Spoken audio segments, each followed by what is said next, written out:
In a world torn apart by chaos and consumed by death, a mysterious plague spread like wildfire, turning humans into savage, mindless zombies.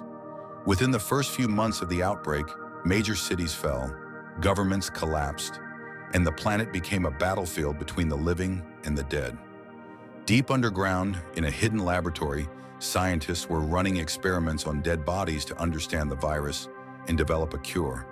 But one experiment went terribly wrong and created something no one expected. 4 corpses reawakened inside glass capsules, 2 men and 2 women. Their eyes were pale, their skin cold and gray, yet they were conscious. The first, named Ryan, was tall and powerfully built, with immense strength.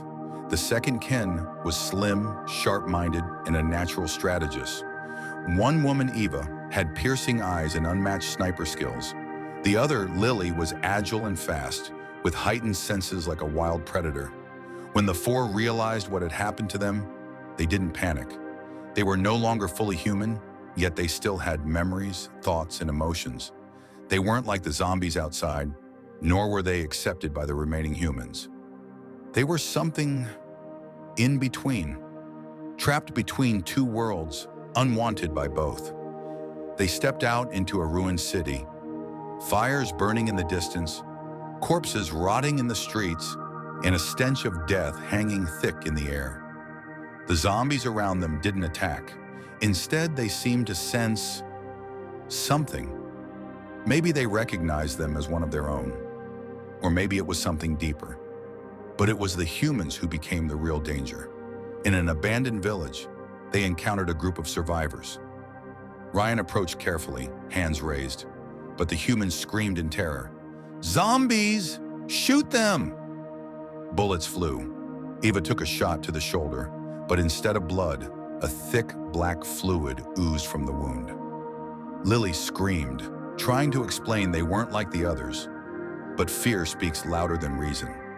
4 humans were killed in the fight before the rest fled. Standing in the silence that followed, they finally understood.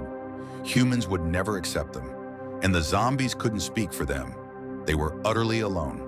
Ken pulled out a map he had found back at the lab.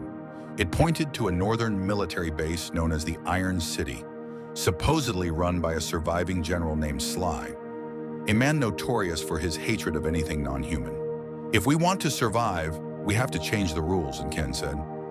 Their journey north was brutal. They crossed ruins, battled swarms of undead, and braved storms of ash. But with every fight, their unity grew stronger. Ryan was their shield, Ken their mind, Eva their eyes, and Lily their silent ghost. And oddly enough, more zombies began following them. Not attacking, just following. Like they sensed a new order.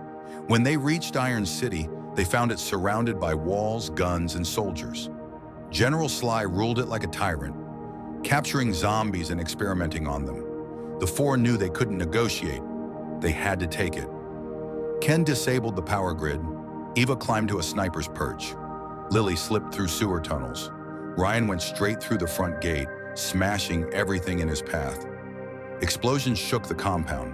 The soldiers were trained, well-equipped, but not ready for an enemy that fought like beasts and thought like men. After a brutal battle, they reached the command center. Inside stood Sly himself, armed with a bioweapon.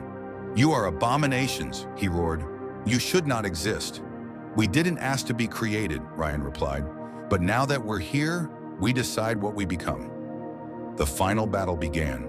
Sly released a toxic gas designed to kill zombies instantly, but Ken had stolen protective masks. Eva's shots shattered his armor. Lily moved like lightning, striking from the shadows. Finally, Sly fell, but not before pressing a red button.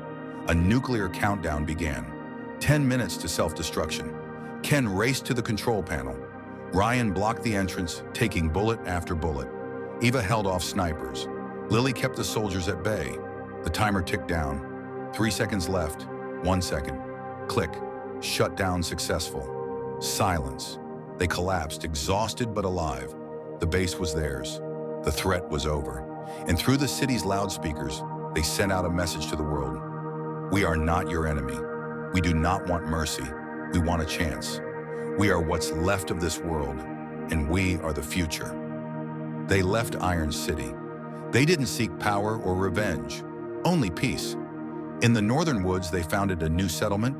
At first, they were only 4, but soon outcasts began to arrive, both humans and zombies beginning to regain awareness. A new community rose from the ashes, not of humans, not of monsters, but something stronger. And thus, from the ruins of war, a new kind of people was born, neither dead nor alive, but uni and the first of a new world.